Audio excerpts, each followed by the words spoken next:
ಮಳವಳ್ಳಿ ತಾಲೂಕಿನ ಹಾಲು ಉತ್ಪಾದಕರ ಸಹಕಾರ ಸಂಘಗಳ ನೌಕರರ ಕ್ಷೇಮಾಭಿವೃದ್ಧಿ ಸಂಘದ ಅಧ್ಯಕ್ಷ ಅಂತ ಎರಡು ಮಾತುಗಳನ್ನು ಜವಾಬ್ದಾರಿಯಾಗಿ ಮಾತಾಡೋದಕ್ಕೆ ಬಯಸ್ತೇನೆ.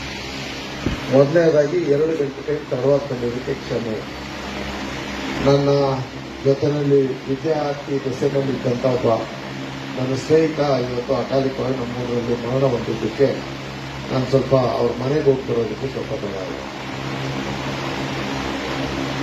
ವಿಶೇಷವಾಗಿ ಇವತ್ತು ಕ್ಷೀರ ಕ್ರಾಂತಿ ರಾಷ್ಟ್ರದೆಲ್ಲೆಡೆ ನಡೆದಂತ ರೀತಿಯಲ್ಲಿ ನಮ್ಮ ಕರ್ನಾಟಕದಲ್ಲೂ ನಡೆದಿದೆ. ಕ್ಷೀರ ಕ್ರಾಂತಿಯ ಜೊತೆಯಲ್ಲಿ ಬದುಕನ್ನು ರೂಪಿಸಿಕೊಳ್ತಕ್ಕಂತಹ ಜವಾಬ್ದಾರಿನಲ್ಲಿ ಹಿಂದೆ ಪುರುಷ ಪ್ರಧಾನ ಸಮಾಜದಲ್ಲಿ ಪುರುಷನ ದುಡಿಮೆ ಮೇಲೆ ಮನೆ ಅವಲಂಬಿತ ಆಗಿದ್ದನ್ನ ಬದಲಾಯಿಸಿದಂತ ಮಾತೆಯರು ಇವತ್ತು ಹಸಿರು ಕ್ರಾಂತಿಗಿಂತ ಕ್ಷೀರ ಕ್ರಾಂತಿಯಲ್ಲಿ ನಿಮ್ಮ ಪಾತ್ರವನ್ನ ಹಿರಿಮೆಯನ್ನ ಹೆಚ್ಚಿಸಿಕೊಂಡು ಮನೆಯನ್ನ ರಕ್ಷಣೆ ಮಾಡೋದಲ್ಲದೆ ರಾಷ್ಟ್ರದ ಆರ್ಥಿಕ ಸ್ಥಿತಿಗತಿಯನ್ನ ಉನ್ನತ ಮಟ್ಟಕ್ಕೆ ತೆಗೆದುಕೊಂಡೋದಂತ ನನ್ನ ತಾಯಂದಿರಿಗೆ ಮೊದಲು ನಾನು ಅಭಿನಂದನೆಗಳನ್ನ ಹೇಳಲಿಕ್ಕೆ ಬಯಸ್ತೇನೆ.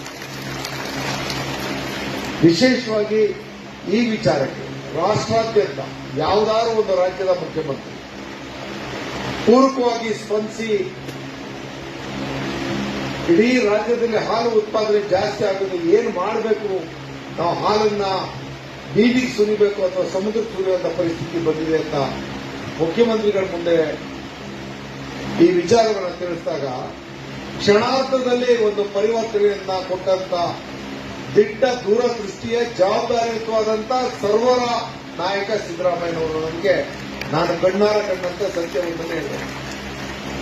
ತಕ್ಷಣದಲ್ಲಿ ಕ್ಷೀರ ಭಾಗ್ಯ ಯೋಜನೆಯನ್ನು ಘೋಷಣೆ. ಆ ಯೋಜನೆನ ಹಿಂದೆ ಇದ್ದಂತ ಸರ್ಕಾರಗಳು ಮುಖ್ಯಮಂತ್ರಿಗಳು ಮಾಡಿದ್ರು. ಆದರೆ ಅದರ ಜವಾಬ್ದಾರಿಯನ್ನ ನಿಮಗೂ ಅರ್ಥ ಆಗಬಾರ್ದು. ಪೂರಕ ಪೌಷ್ಟಿಕ ಆಹಾರ ನಮ್ಮ ಮಕ್ಕಳಿಗೆ ದೊರೀಬೇಕು. ಹಾಲು ಪ್ರತಿಯೊಬ್ಬರಿಗೆ ಹಾಲು ಕರೆದು ನಿಮ್ಮ ಮಕ್ಕಳಿಗೆ ಹಾಲು ಕೊಡೋಣ. ಸರ್ಕಾರ ನಿಮ್ಮ ಹಾಲನ್ನೇ ನಿಮ್ಮ ಮಕ್ಕಳು ಕೊಡುವಂತ ತೀರ್ಮಾನವನ್ನ ಮಾಡಿ ಪೌಷ್ಟಿಕಾಂಶ ಕೊರತೆಯನ್ನು ನೀಗಿಸ್ತಕ್ಕಂಥ ದಿಟ್ಟತನದ ತೀರ್ಮಾನ ಮಾಡುವುದು ಸನ್ಮಾನ್ಯ ಸಿದ್ದರಾಮಯ್ಯನವರು ಹೇಳುತ್ತೆ. ಸಾಲಲ್ಲ, ನಮಗೆ ಹಣ ಸಾಲಲ್ಲ, ಹಾಲು ಖರ್ಚು ಜಾಸ್ತಿ ಆಗ್ತದೆ. ಇವಾಗ ಎಷ್ಟು ಕೊಡ್ತಾ ಇದೆ ಸರ್ಕಾರ? ಎಷ್ಟು ಕೊಡ್ತಾ ಇದೆ ಈಗ 1 ಲೀಟರ್ಗೆ? ಯಾರು ಮಾತಾಡೋದ್ರಲ್ಲ, ಗೊತ್ತಿಲ್ಲ ನಿಮ್ಗೆ? ಹೆಣ್ಮಕ್ಳು ಮಾತಾಡ್ಬೇಕಲ್ವಾ? ನೀವು ಬರ್ಬೇಕಾದ್ರೆ ಬಸ್ ಚಾರ್ಜ್ ಇಲ್ಲ. ಕುಟುಂಬದ ಒಂದು ಹೆಣ್ಮಗಳಿಗೆ 2,000 ಕೊಡ್ತದೆ. ನಿನ್ ಮನೆ ಜ್ಯೋತಿ ಬೆಳೆಸಕ್ಕೆ 200 ಯೂನಿಟ್ ಫ್ರೀ ಕೊಡ್ತದೆ. ಅನ್ನಭಾಗ್ಯದ ಇವತ್ತು ಅಕ್ಕಿ ದೊರೀತಾ ಇದೆ.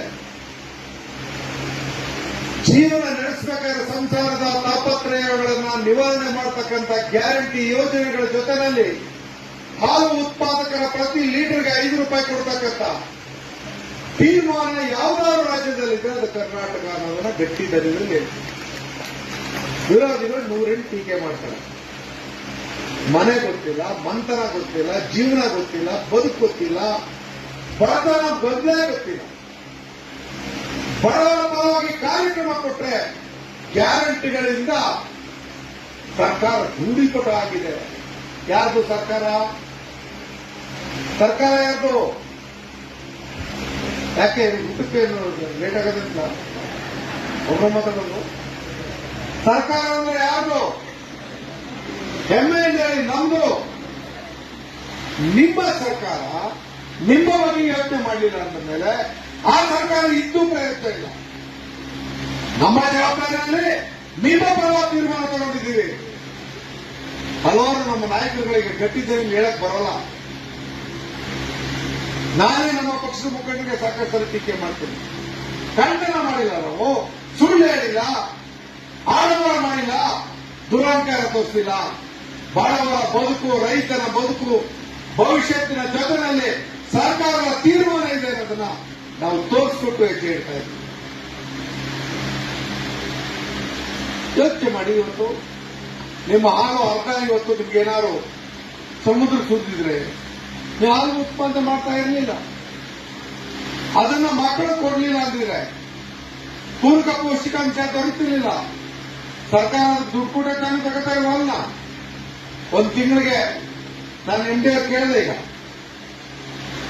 ಒಂದು ತಿಂಗಳಿಗೆ ನಮ್ಮ ಇದಕ್ಕೆ ಏನು ಕ್ಷೀರ ಬಗೆಗೆ ಎಷ್ಟು ತಗೋತೀರಿ ಅಂತ 90,000 ಅಂತ ಹೇಳಿದ್ರು.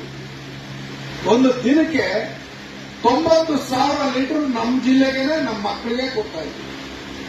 ಹಿಂದೆ ಯಾವ ತರ ಇರ್ತಾ ಇದ್ರು ಹೇಳವಾ? ಸತ್ಯ ಹೇಳಿ, ಬೆಣ್ಣೆನೂ ಮಕ್ಕಳು ಕೊಡಲಿಲ್ಲ ನೀವು, ಮೊಸರು ಕೊಡಲಿಲ್ಲ ನೀವು, ಹಾಲಂತೂ ಕೊಡಲೇ ಇಲ್ಲ. ನಿಮ್ಮ ಹಾಲನ್ನ ನಿಮ್ಮ ಮಕ್ಕಳು ಕೂಡ ತಪ್ಪ ಸರಿನಾ? ಯಾಕೆ ಇವತ್ತು ಒಬ್ಬರಿಸ್ಕೊಂಡ್ರಲ್ಲ? ನನ್ನ ಮಾತಿನ ಜೊತೆಲಿ ನಿಮ್ಮ ಅನಿಸಿಕೆ ನಾನು ಕೇಳ್ತಾ ಇರೋದು, ಇದು ಮಾಡ್ತಾ ಸರಿನಾ ತಪ್ಪ? ಅದರಿಂದ ನಿಮಗೂ ನೆರವಾಯ್ತಲ್ವಾ? ವ್ಯವಸ್ಥೆ ಉಳಿತಲ್ವಾ? ವ್ಯವಸ್ಥೆ ಉಳಿದ್ರಿಂದ ಮನೆ ಮಂತರ ಬದುಕು ಸರಿದೂಗಿಸಕ್ಕೆ ಅವಕಾಶ. ಇವತ್ತು ಬಹಳ ಜನ ನಮ್ಮನ್ನು ಟೀಕೆ ಮಾಡ್ತಾರೆ. ಗುಜರಾತ್ನ ಹಾಲು ಅಮೂಲ್ ಅನ್ನೋ ಹೆಸರಿನಲ್ಲಿ ಹೋಗುತ್ತೆ.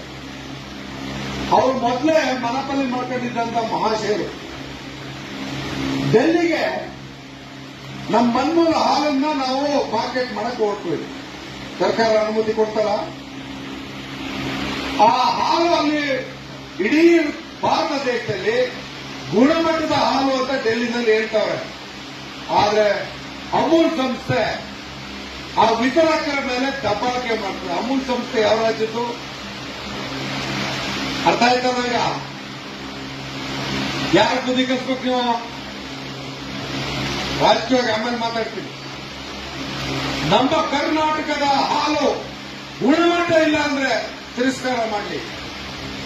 ಅವ್ರಿಗಿನ್ನ ಗುಣಮಟ್ಟದ ಹಾಲನ್ನ ಕೊಡ್ತಾ ಇರ್ತಕ್ಕಂಥ ಕರ್ನಾಟಕದ ಹಾಲನ್ನ, ಅದು ಮನ್ಮೂಲ ಹಾಲನ್ನ ತಿರಸ್ಕಾರ ಮಾಡ್ತಾ ಇರ್ತಕ್ಕಂಥ ಅಮೂಲ್ ಸಂಸ್ಥೆ ಮತ್ತು ಗುಜರಾತಿಗಳಿಗೆ ನಾವು ಧಿಕ್ಕಾರ ಹೇಳ್ಬೇಕೇನೆ?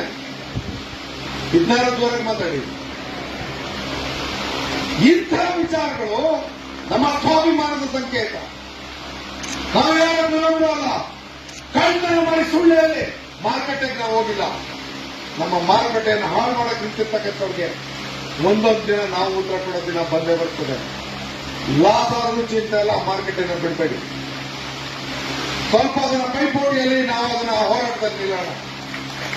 ಈ ಜಿಲ್ಲೆ ಮಂಡ್ಯ ಗಂಡು ಮಟ್ಟಿನ ನಾಡು ಡೆಲ್ಲಿಯಲ್ಲಿ ಕ್ಷೀರಕ್ರಾಂತಿಯಲ್ಲಿ ವಿಜಯ ಸಾಧಿಸುವಂತ ದಿನ ಬರಲಿ.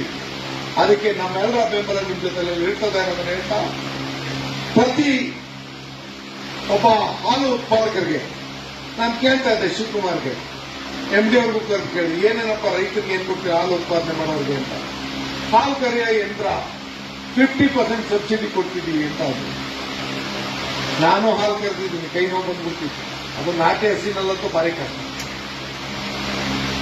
ಎಮ್ಮೆನಲ್ಲೂ ಹಾಲು ಕರೆದಿದ್ದೀನಿ.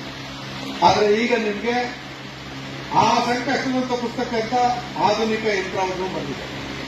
ಜೊತೆಗೆ ನಿಮ್ಗೆ ಮೇವು ಕಟಾವು ಯಂತ್ರವನ್ನು ಕೂಡ ಸಬ್ಸಿಡಿ ಕೊಡ್ತಾ ಇದ್ದೀವಿ ಅಂತ ಹೇಳಿ. ಮತ್ತೊಂದು ನನಗೆ ಒಂದು ಸಂತೋಷಕರವಾದಂತ ವಿಚಾರ ಏನಪ್ಪಾ ಅಂತಂದ್ರೆ, ಗುಡ್ ಲೈಫ್ಗೆ 80,000 ಲೀಟರ್ ಹಾಲು ಹೋಗ್ತಾ ಇದೆ ಅನ್ನೋದು.